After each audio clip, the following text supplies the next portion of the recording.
On est au Chili. Nous voilà donc pris en stop par un pick-up. Mais si, ça va me cramer. Le feu revient vers moi. Allez, sois forte.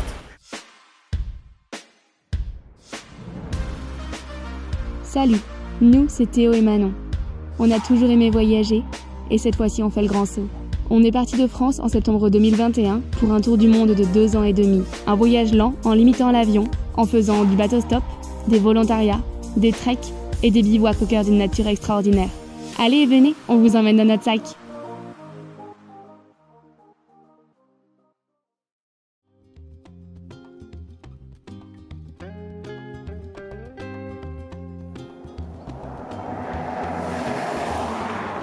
Bon, comment ça se passe la traversée de frontière? Super. Il y a à peu près 6 km, 7 km entre les deux passages de frontière. Et aucune voiture s'arrête, c'est relou. T'es un peu énervé. Comme vous pouvez le constater, nos premiers pas au Chili sont donc compliqués, tant par l'attente des voitures que par le vent qui souffle fort. Mais heureusement, une famille d'Allemands finit par s'arrêter pour nous emmener avec eux. Quelques semaines par an, ils explorent le continent sud-américain à bord d'un ancien camion militaire Volkswagen. La route qui longe le lac est magnifique et parfois terrifiante. Le camion tremble, rue et souffle comme un cheval de rodéo. Le paysage change progressivement et après 2 heures de route, il n'a plus rien à voir avec l'Argentine. Fini le désert, place aux arbres et à la verdure. Nous passons la soirée avec eux au bord d'un magnifique lac, plus petit celui-là. Les Allemands allument un feu le temps qu'on installe notre tente et la soirée est très chouette avec un barbecue et des discussions passionnantes.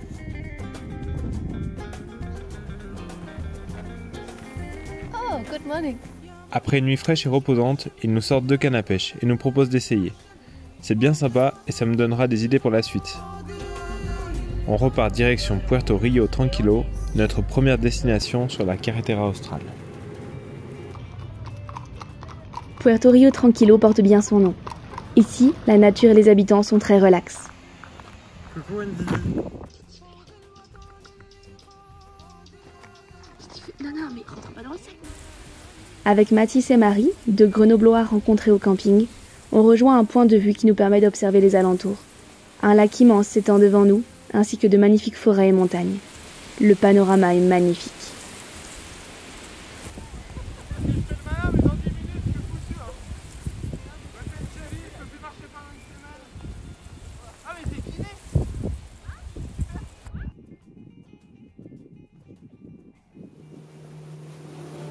Le lendemain, toujours avec Mathis et Marie, nous effectuons un tour en bateau pour aller voir les fameuses cathédrales de marbre.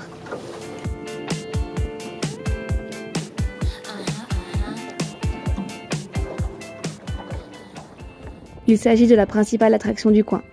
Les roches, lentement érodées par l'eau du lac, sont en carbonate de calcium, le composant principal du marbre.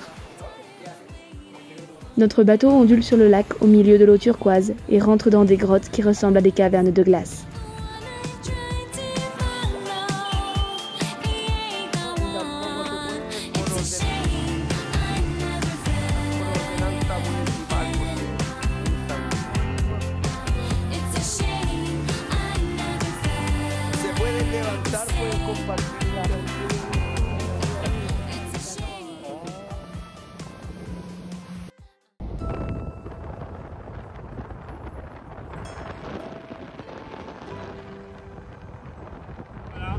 On est pris en stop pour 3 heures à l'arrière d'un pick-up. Je pensais pas qu'on allait monter, mais nous voilà. Il y a un peu de poussière, mais par contre la vue est vraiment pas dégueulasse. Notre route nous éloigne du lac General Carrera et on s'enfonce dans une grande et large vallée avec un beau torrent et recouvert d'une vieille forêt. La poussière est toujours aussi présente, on se couvre comme on peut. Ça se bute pour un centime dans des bourges insensibles, du meurtre aux embrouilles infantiles, ça se vide quand vient l'été, ça pète les tailles et les bouches d'incendie, les bambins grandissent. Et là, on va en direction de Cerro Castillo. On va voir comment ça se passe parce que l'entrée du parc est plutôt chère, mais en tout cas, on va faire une petite pause là-bas. Enfin, nous arrivons à destination, complètement blanc de poussière. On a repéré une zone peu habitée pour bivouaquer ce soir. Tu fais un four solaire? On est plus facilement. On se lave dans l'eau glaciale, on rince nos vêtements poussiéreux avant de profiter du soleil et de l'après-midi.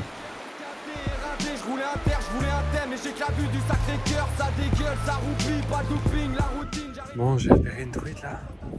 Elle est juste là dans le bras de rivière. Je vais essayer d'aller la choper. On est dans une zone pour bivouaquer là ce soir, il y a personne. Le spot est incroyable. Et j'espère pouvoir manger du poisson.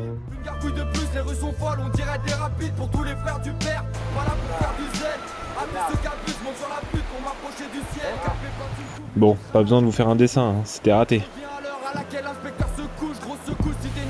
Et voilà où on va planter la tente ce soir. Bon, il y a un peu de vent, mais bon, je crois qu'on peut pas être épargné ici de toute façon. Effectivement, le vent est fort et pour faire la bouffe, c'est un peu la galère. On fabrique un abri de fortune pour y caler le réchaud.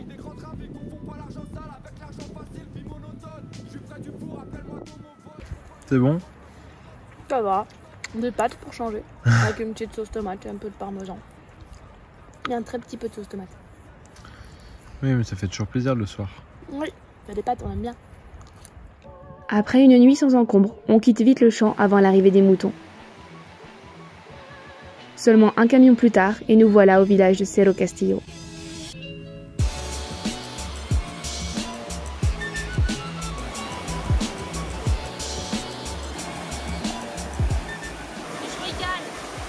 Des shurikens. Ah, c'est des petits blocs qui font mal.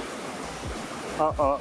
L'entrée du parc étant trop chère pour nous, on trouve une autre entrée non gardée et échappons au contrôle pour la première partie au moins. La rando traverse une belle forêt et se termine dans les alpages avec une vue magnifique sur la vallée.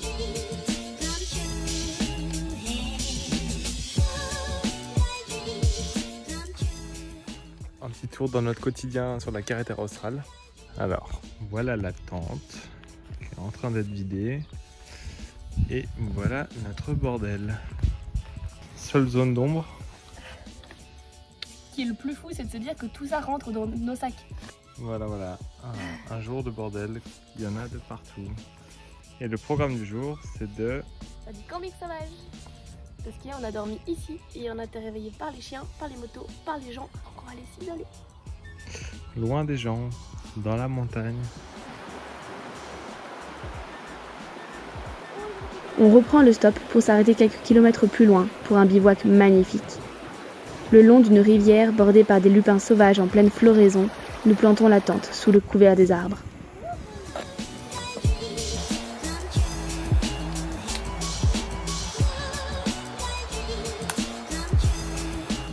Nous faisons même un petit feu pour nous réchauffer et faire bouillir l'eau des pâtes. La lumière est extraordinaire, mais la température tombe très vite et la nuit sera fraîche. Encore. Stop. T'as mis trop de pâtes. T'as mis trop de pâtes. Ouais. Wow. Demain, nous reprenons la route direction Coyhaique, le cœur de la Patagonie.